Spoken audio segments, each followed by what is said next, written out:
a obsessão de Foucault. Ele disse: eu quero pensar diferente, eu quero viver diferente, eu não quero, né, me reduzir à bolha da minha época. Ele usava lá outras palavras para dizer isso, mas o Foucault queria, ele achava que a gente vivia em bolhas. Por exemplo, se você vive a modernidade, a contemporaneidade, você pode acreditar que você tem um corpo natural, uma alma natural, uma psique natural, que há uma natureza humana. Uma natureza humana substancial, portanto. Tá? E quando tem uma natureza humana, essa natureza ela percebe naturalmente, ela sente naturalmente, ela memoriza naturalmente, ela fala naturalmente, ouve naturalmente, escreve naturalmente, se movimenta naturalmente. Então haveria um modo natural humano, de uma natureza humana. O Foucault diz não, não tem esse modo. Nós não sentimos, agimos, pensamos, percebemos, memorizamos, imaginamos da mesma maneira que um grego, da mesma maneira que um romano, da mesma maneira que um etrusco, da mesma maneira que um mongol, da mesma maneira que um esquimó, da mesma maneira que um africano. Não. Nós não pensamos, sentimos e agimos da mesma maneira no interior de uma mesma civilização, por exemplo. Então, o Foucault vai pensar as rupturas de época, as rupturas de continuidade que uma época traz. A emergência de uma época é, ao mesmo tempo, a ruptura com a época anterior. E essa ruptura é de uma natureza tal que muda o nosso modo de perceber, de sentir, de experimentar, de agir e de pensar. Muda o nosso modo de existir. Então, não existe um modo de existir natural do ser humano. O ser humano ele está sujeito a regimes ou usos dos seus meios de efetuação. Quais são nossos meios de efetuação? Por exemplo, a linguagem é um meio de efetuação. Eu diria, é um meio semiótico de efetuação do humano. O humano se exprime, se efetua, se realiza semioticamente. O que é uma efetuação semiótica? É uma efetuação através de uma realidade incorporal, que não tem corpo, mas tem acontecimento. É incorporal, mas não significa que não seja real. Tem uma outra realidade, a realidade dos incorporais. Foucault não usa essa linguagem, tá? Mas ele está exatamente aí. Essa linguagem é dos estoicos gregos. O humano se realiza também num meio corporal de movimentos. Então, dependendo do uso que ele faz dos movimentos, ele vai produzir um tipo de corpo, não só corpo individual, o corpo grupal, como corpo social. E mais do que produzir corpos sociais, ele vai produzir uma forma de relação entre os corpos. Então, de um lado, ele produz realidades incorporais através do uso da linguagem, através da efetuação desse meio semiótico, que é a linguagem, né? E nessas realidades incorporais, ele produz realidades incorporais e formas de relação entre as realidades incorporais. O que é uma forma de relação entre realidades incorporais? É o que o Foucault chama de ordem do discurso. O que é uma forma de relação entre realidades corporais? É o que o Foucault chama de regime de luz, ou ordem corpórea dos movimentos, ou esquadrinhamento disciplinar, se vocês quiserem, que é um modo que o Foucault nomeia, por exemplo, a arquitetura, o urbanismo, né? A maneira como os corpos são distribuídos no espaço. Distribuídos, recortados, esquadrinhados e postos em relação entre si. É um esquadrinhamento do espaço. Nós chamaríamos de ordem de movimentos, ou ordem dos corpos, de um lado, ordem dos incorporais, de outro, ou ordem do discurso.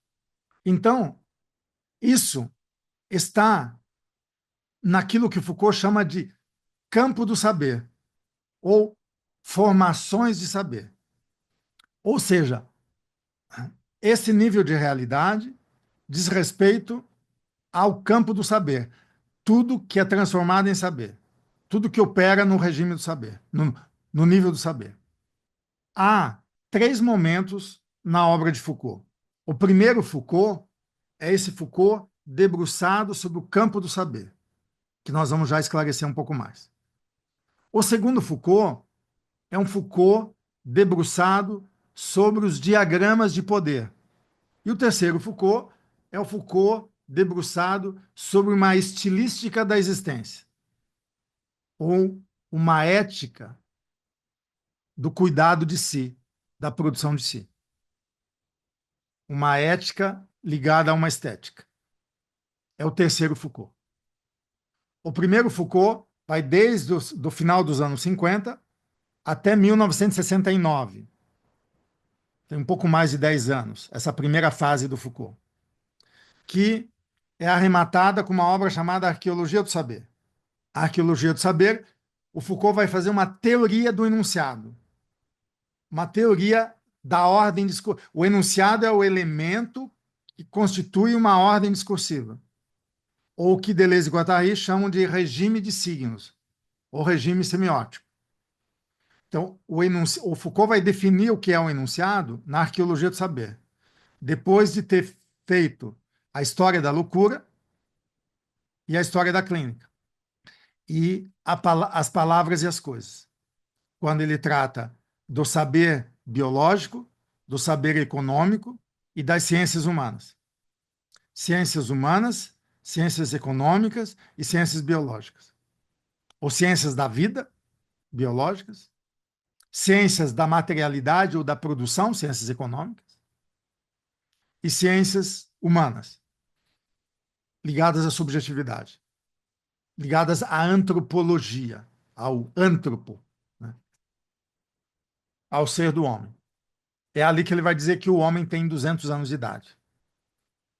Ele vai dizer que através desse tipo de saber você constitui um tipo de natureza humana que tem 200 anos só. Antes disso não existia esse homem. Em 1966, Foucault publica esse livro, As Palavras e as Coisas.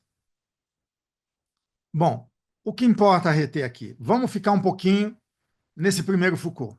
Esse primeiro Foucault diz o seguinte: o saber não é exclusivo da linguagem. O saber também incorpora formas de sensibilidade ou da experiência. Isso tudo ele chama de saber. Aquilo que não é discursivo faz parte do saber. Nós, acostumados a reduzir o saber ao discursivo, vamos ter uma surpresa. E o Foucault começa, por exemplo, no século XVII, você não tinha a separação entre loucos, perversos, vagabundos, delinquentes, né, criminosos, mendigos. Todos esses seres desqualificados ou rebaixados pela formação social eram destinados a um único espaço comum, né? Tinha uma espécie de hospital geral, por exemplo, hospital como hospedagem.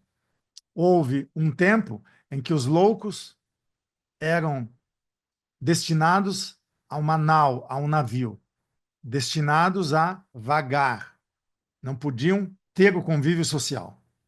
Eles estavam condenados à passagem, viver eternamente nessa passagem, nessa nau. O louco, né? Primeiro, não se distinguia exatamente o corpo do louco. O corpo do louco não era individuado. O corpo do louco ele era indistinto, assim como o do delinquente, o do vagabundo, do perverso, etc. Também não havia um conceito de loucura do modo como emergiu no século XIX, final do século XVIII, começo do século XIX. Vejam, conceito remete a regime de linguagem. Corpo remete a regime de movimento ou de luz, ou de sensibilidade. Então, não havia o espaço, por exemplo, do hospício, do hospital psiquiátrico. Portanto, não havia o corpo específico do louco, individuado do louco. Não havia ainda o saber psiquiátrico, porque o saber psiquiátrico nasceu depois e vai fazer o seguinte discurso: a loucura é uma doença mental. No século XVII, a loucura era uma desrazão. Tá? Era uma desrazão. Então, o objeto louco, como doente mental, né, que é um objeto discursivo, que é um objeto semiótico, que é uma substância incorporal, é um objeto incorporal, louco igual a doente mental, só emerge no século XIX, final do século XVIII, início do século XIX. O hospital psiquiátrico, que agora, segundo o Pinel, vamos dar um tratamento mais humanizado, mais humanista a esse, que não pode ser confundido com criminoso, com vagabundo, né? Vamos dar um tratamento específico, vamos encerrá-lo num espaço próprio, onde ele será cuidado, onde ele receberá o tratamento adequado, de acordo com a sua condição. Ou seja, você individua. Antes, os criminosos e delinquentes iam para a prisão? Raramente. Muitas vezes eles eram simplesmente executados em praça pública ou deportados. A prisão era uma exceção. No século XVIII para XIX, a prisão vira regra. Você comete um crime ou um ato de delinquência, você vai para a prisão. Então, o corpo do delinquente é individuado como um corpo de prisioneiro. Então, olha só, você tem de um lado o campo dos corpos, de outro lado o campo dos discursos. Tá? O regime semiótico e regime de luz. Regime incorporal e regime corporal. Regime dos acontecimentos incorporais e dos movimentos corporais. O saber muda na medida em que você destina os corpos dos indivíduos que são tidos, definidos como doentes mentais, esses corpos vão para um hospital psiquiátrico, o asilo psiquiátrico. Ali eles viram uma amostragem. E eles, dentro desse espaço, eles vão agir, reagir de que maneira? Como animais numa cela. Ou algo do tipo. Imaginem que eles não vão reagir da mesma maneira que reagem em família, que reagem em sociedade, na praça pública, na rua, nos espaços de lazer, ou na fábrica, ou seja lá onde for. Eles vão reagir de modo específico porque eles estão detidos no hospital psiquiátrico. E muitos atos vão ser considerados próprios. Ó, viu como ele é doente mental? Olha como ele está reagindo. Depois que ele é preso ali, ele é aprisionado ali, e mais, ele vai começar a receber substâncias, medicações, que já começam a se desenvolver na época, pesquisas. E seres que estão ali destinados com a função de cuidar dos loucos, enfermeiros, guardas e psiquiatras, porque o psiquiatra está nascendo, não existia psiquiatra antes. Esse médico, esse que tem a arte médica da mente, que vai curar a mente, já que a mente está doente, ele vai começar a observar esse material ali.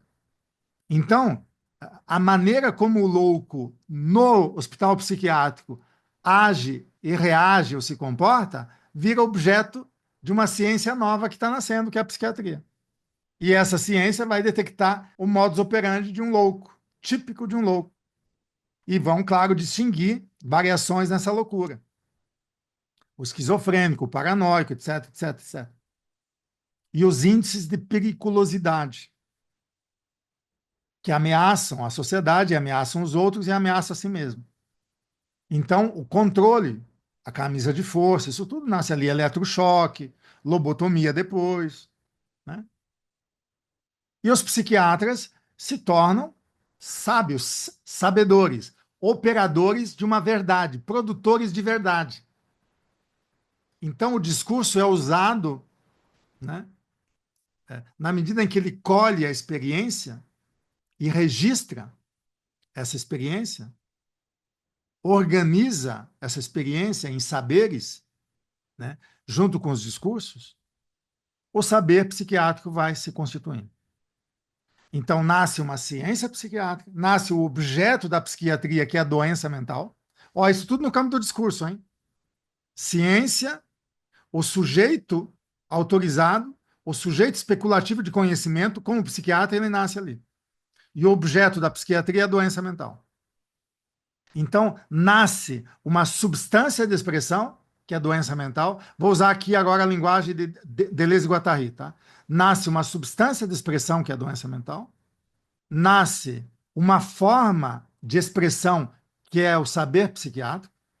E uma outra substância de expressão, que é o sujeito competente, autorizado, que é o psiquiatra. Isso tudo no campo da linguagem, tá? No campo do discurso, da ordem discursiva. Um novo discurso, uma nova ordem discursiva, uma ordem tida como científica, então uma nova episteme, uma nova condição de saber, de diagnóstico e de prescrição, que, como dizia Arthur, é capaz de julgar e destituir uma vida, porque a pior forma de juízo é o juízo psiquiátrico. Por que, que é a pior forma? Porque o juízo psiquiátrico te destitui de tudo. Se você, por exemplo, é um insolvente econômico, você não vale nada como alguém que tem valor econômico. Não vale nada. Mas você ainda tem sua cabeça, você tem seus afetos, você tem suas paixões. O doente mental, ele é destituído de tudo. Por isso que é a pior forma de juízo. Ora, esse saber se constitui como um sistema de julgamento que diagnostica e que produz prognósticos, que define a etiologia daquilo que adoece supostamente a mente. E qual é o princípio psiquiátrico que vai afirmar que uma mente está doente ou sã? É o princípio de realidade. O princípio de realidade de alguém que está na bolha de uma época, obviamente que é um princípio limitado e pode ser, inclusive, um princípio delirante. O que se chama de realidade é uma coisa bem reduzida. Então, o Foucault ele está entrando, né, na causa do que faz a gente perceber, sentir e pensar. Na causa do que faz a gente falar e no que faz a gente calar. Tá? Uma ordem discursiva, por exemplo, um psiquiatra é capaz de calar o louco, de silenciar a loucura. Não só ali, porque ali o louco preso, ele é até um exemplo para todo mundo na sociedade. Cuidado que você vai ficar louco, cuidado que você vai para lá. Olha o que te espera se você agir de uma certa maneira, ou pensar de uma certa maneira. Do outro lado, surge o quê? Uma substância de conteúdo. O corpo do louco, o que que é? Uma substância de conteúdo. O corpo do psiquiatra, uma substância de conteúdo. O corpo do enfermeiro, uma substância de conteúdo. O corpo do guarda, do segurança, seja lá do quem for, os funcionários ali, são substâncias de conteúdo. Essas substâncias de conteúdo estão em relação com o quê? Com uma forma de conteúdo. A forma de conteúdo é exatamente o quê? É a rede de relações entre essas substâncias de conteúdo, entre esses conteúdos formatados. Qual é a essência do corpo? É uma matéria de conteúdo ou movimento. Quando eu formato uma matéria, ela vira uma substância. Substância de conteúdo é uma matéria de conteúdo formada. Tá? Então, a matéria de conteúdo, que é o corpo do louco, né? Quer dizer, vira corpo do louco quando é formatada como corpo de louco. O psiquiatra como formatado como corpo de psiquiatra. Por aí vai. Então você começa a criar entidades que não existiam há um século atrás. A loucura para os gregos da Idade Média grega, depois lá da queda do Álax Micênico com a invasão dórica em 1200 a.C., que funcionou até o século VII a.C., antes da cidade grega, era chamada de delírio. Né? O delírio dos gregos eram de três tipos. Delírio do poeta, delírio do profeta e delírio do rei de justiça. Três tipos de delírio. E os delírios nessas sociedades tinham o status de produzir a verdade, de dizer a verdade. Então, o delirante dessa época tinha uma ascendência social. Era o louco que tinha sabedoria. E depois, a loucura teve vários outros tratamentos. O próprio Platão, na obra dele, né, no Fedro, que é o discurso sobre o verdadeiro amante, vai dizer que Sócrates é o verdadeiro amante porque Sócrates tem o verdadeiro delírio. Platão vai inventar um quarto tipo de delírio, que é chamado delírio erótico. Delírio erótico é quando, por exemplo, Sócrates vê um corpo belo, ele delira porque ele lembra daquilo que ele viu antes de incorporar um corpo, né? Não é nem antes de encarnar, porque o grego não tem ideia de encarnação, mas antes de incorporar, né? E ele lembra então da verdadeira beleza em si. E ele ama e ele faz o movimento de subida, de ascensão em direção à verdadeira beleza. Por isso que é um delírio, e é um delírio erótico, porque vem de um erotismo amoroso, né? Que é afetado, né? Que é invadido por essa matéria da beleza, né? E que vai encontrar o verdadeiro objeto, que é a beleza em si. Né? Então, por exemplo, para Platão, também o louco Sócrates, erótico Sócrates, que despreza o Alcibíades como beleza física, mas aproveita o Alcibíades como inspiração intelectual e vai se unir à verdadeira beleza, que é a beleza em si. Então, você vê, a loucura, até para Platão, a loucura era uma coisa bacana. E para vários outros, tem a loucura em Erasmo, né? No Renascimento, tem muitos discursos, muitos tratamentos sobre a loucura, que não esse que emerge com o capitalismo. Vejam bem, Foucault está vendo a passagem de uma época anterior para a época atual. A época atual é a época da formação capitalista. Então, ele está querendo entender como é que funciona a nossa época na bolha do capitalismo. Nós estamos dentro dela. Nós já nascemos dizendo loucura é doença mental. Certos atos, certas palavras são tidas como coisa de louco. E louco tem que ter um cuidado, um tratamento, uma destinação. E quem faz isso é o psiquiatra, é o hospício, é isso, é aquilo. Né? Todo um dispositivo, e agora vamos entrar num termo técnico de Foucault, um dispositivo disciplinar focado na questão da loucura. A loucura vira doença mental. Isso é uma novidade. Nunca existiu na humanidade a loucura definida como doença mental. Então, a sociedade inventa uma realidade que é o doente mental definido por uma ordem discursiva. E essa ordem discursiva ela tem poder de prescrição, de condenação, de julgamento. Vide Arthur. Leiam as cartas de Arthur, desde Rhodes, ou dos asilos que ele frequentou. Submetido à camisa de força, submetido a eletrochoques, etc. A realidade hoje é diferente? A realidade hoje é mais sofisticada, não é diferente nesse sentido.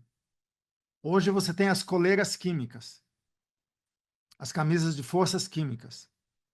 E hoje você tem uma mudança, uma ampliação, os transtornos mentais, que aumenta a cada dia. A cada dia nasce 2, 3, 4, 5 transtorno novo. Isso é um regime de saber, um regime de discurso. Quando o DSM-5 vai lá e define 500 e tantas maneiras da mente ser transtornada, o que está se produzindo ali? É uma produção semiótica incorporal. É uma produção de sentido. É uma produção de verdade. A verdade que interessa a essa máquina social, que interessa à indústria farmacêutica, que interessa ao controle social, que interessa fazer de nós peças da máquina social, que interessa a reposição das peças da máquina, que interessa o assujeitamento do desejo, que interessa a captura dos corpos para que eles sejam eficientes. E quando eles não são, mesmo assim, eles têm que ser objeto de lucro. Né? Então, um discurso que acontece em vários níveis. Então, você tem o discurso psiquiátrico, você tem o discurso jurídico. Por exemplo, no campo jurídico, você tem, de um lado, a invenção do delinquente. O delinquente não existia antes.